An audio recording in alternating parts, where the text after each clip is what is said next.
Uh, Hello, my dear students. How are you all? Hope you all are keeping well by the grace of Almighty. And you are out of our sight from a long time, from the month of March, from 15 March, you are out of our sight, because of COVID-19. And everything is just paused, everything stopped everywhere, everything is stopped because of this COVID-19. That is why you are also out of our sight, and we could not meet together. Just your online classes were going on through different modes, WhatsApp and other following other modes. Your teachers were conducting their classes, or even still they are conducting your classes. So I have also given your notes. Your social. You are having 3 chapters in your syllabus. 3 chapters. One from social, political science, one from history, and one from geography.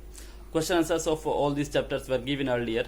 So after finishing your course, I just thought of making a video, and today I have started making a video. So I thought to make a video to make a contact with you. You may see me, you may get your concepts here, and you may understand whatever you have not understood yet. I know, or we know, that some of you go through the books and you try to understand everything, but sometimes what happens, you do not understand some points or some topics. And even we know that some of you just memorize some question answers, and they just want to write them in their upcoming exams, and they forget later on. So it is actually not good. So I just thought of making a video to make you understand about weather and climate today. So this chapter is included in your syllabus, so I just thought to make a video on this topic. So let's start. I just made this slide, and here everything is covered. All the points, all the topics are very briefly discussed here or explained here. You just listen to me carefully and see the video well. So let's start our slide. See, this is weather and climate. This is the name of the chapter, the weather and the climate. Next, first point is weather. We have to know what is weather. Weather is the current atmospheric conditions of a particular place. It includes temperature, humidity, wind, and rainfall. Weather is concerned about a particular place. It may be for a very small area, and it changes through in a day. It changes several times. So whenever we speak about or we talk about weather, we have to know that weather is the present atmospheric conditions of a particular place. Next,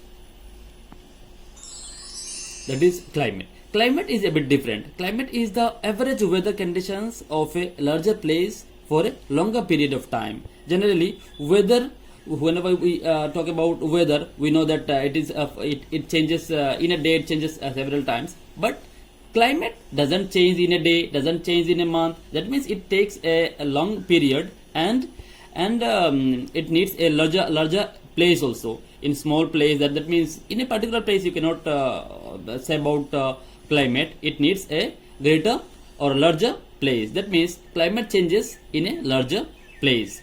So let's go to next point. Here, comparison. Very simply, I just wrote 2 points here, and you just try to understand these 2 points. What are they? These are weather. In a day, it changes several times. Weather changes several times in a day, but climate, it remains same for a longer period of time, and it doesn't change in a particular day or particular hour. That means it changes. It doesn't change in in shorter period of time. It changes in a longer period of time. Next, again, weather changes in a small area, but as I told you, but climate changes covering climate changes covering a larger area. So let's go to next point. That is elements of weather and climate. What are the elements of weather and climate? We have to know. First of all, we have to memorize them. These elements we have to memorize. So they are temperature, pressure, moisture, and wind. So these are the elements of weather and climate. Let's discuss some points. These points, these elements. First of all, what is this? This is temperature. This is temperature. Temperature, or degree or amount of hotness and coldness of air is called temperature. First of all, we have to know the definition of temperature. What is temperature? You see, degree or amount of hotness and coldness of air is called temperature. Next point, you just see here, temperature is different in different places. It doesn't remain same everywhere. In different place you may get different temperature. That means temperature varies. Temperature varies from place to place, or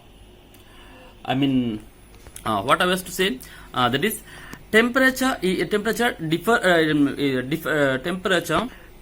differs from place to place. Next point, you see, if the latitude is higher, then the temperature will be lower. That means when latitude is higher, then temperature will be lower. Next point, temperature is measured in degree Celsius. So degree Celsius, whenever we think of measuring temperature, we think of degree Celsius. We say 3 degree, 5 degree, 20 degree, 33 degree, or 30 whatsoever, which was invented by Anders Celsius. This degree Celsius was invented by Anders Celsius. So let's go to next slide. That is what after second point is pressure. This is the pressure which is created by the weight of air on the earth's surface is called atmospheric pressure. It is measured by barograph or barometer. It is expressed in millibar.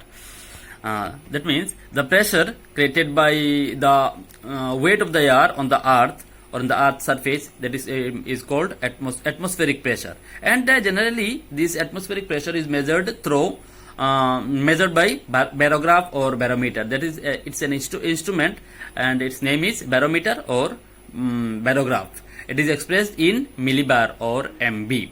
Next, moisture. Next point is moisture. Moisture, the water vapors, here you see, the water vapors present in the atmosphere are called moisture. What is moisture? The water vapors present in the atmosphere is called or are called moisture. The amount of moisture varies from place to place because of temperature. The amount of moisture varies from place to place because of temperature. That means the amount of moisture depends on the temperature. Let's go to next slide. That is wind. Here, fourth one is wind. Air always remains in motion. We know that air always remains in motion, and whenever the motion of air is horizontal, it is called wind. That means the horizontal motion of air is called wind. Will you remember? The horizontal motion of air is called wind. Wind originates due to the effect of low and high pressure areas. Next, we have to know the types of wind. Wind is actually of 4 types. Wind is actually of 4 types. So first of all, number 1, that is permanent wind. Number 2, periodical or seasonal winds. And number 3, that is local winds. And number 4 is variable winds. Let's know them. Permanent winds, the winds that blow regularly in a definite direction. Permanent wind will blow regularly in a definite direction, and this wind is called the permanent winds. Number 2, periodic or seasonal winds. What is called periodic or seasonal winds? The winds that blow in a particular direction during a particular period. This wind blows in a particular period. That is why it is called a periodic or seasonal winds. Next, local winds, the winds that originates due to the local differences in air pressure and temperature. Next, last one is variable winds, the winds whose speed and direction are high. That means the speed and direction of this wind this wind will remain high. That is called variable winds. So let's go to next point. Yes, rainfall here. Rainfall, deposition of moisture from the atmosphere on the earth's surface is called rainfall. So if you were asked what is called rainfall, we have to define that deposition of moisture from the atmosphere on the earth's surface is called the rainfall. And rainfall is of three types generally. That is relief or orographic rainfall, convectional rainfall, and cyclonic rainfall. These all these 3 points are very explained here very briefly with a picture here. Just see. First of all, relief or orographic rainfall. Here you have to understand well. If you because of in order to make you understand, I just attached this photograph here. You just see here. Moist air is rising. That means moist air is rising over a hill or mountain. Whenever moist air rises over a hill or mountain, this rainfall is called the orographic rainfall or relief rainfall. Here you just see when moisture bearing winds rise over a hill or mountain and sheds its moisture in the form of rainfall, it is called orographic or relief rainfall. You just remember this picture. That means you just see here, this is a mountain and this moist air is just rising over the mountain or hill. So next point is convectional rainfall. Convectional rainfall, when heated air rises up in the atmosphere and then rain occurs. See, heated air is rising up. Heated air is rising up. You just see here, and then that means rain is occurring. That means when heated air rises up and the atmosphere rises up in the atmosphere and the rain occurs, this rainfall is called convectional rainfall. See the picture well, then you can understand. And remember that when heated air goes up and goes up in the atmosphere and then rain occurs, this rainfall is called convectional rainfall. And last one is cyclonic rainfall. You just see cold air. Here you just see the picture. Cold air is getting down and warm air is going up, and cold air is getting down. When the warm air goes up and the cold air remains near the surface, then this rainfall occurs. That means cold air remains at the surface and warm air goes up. This type of rainfall is called the cyclonic rainfall. So if you see the book, then you can understand well. See the picture. See these three pictures in your book, and just read once, then you can understand. So next, here it is over, and your video is over here, and everything is covered here in this chapter very briefly. You just see the video and read once your book, you can understand everything. Thank you.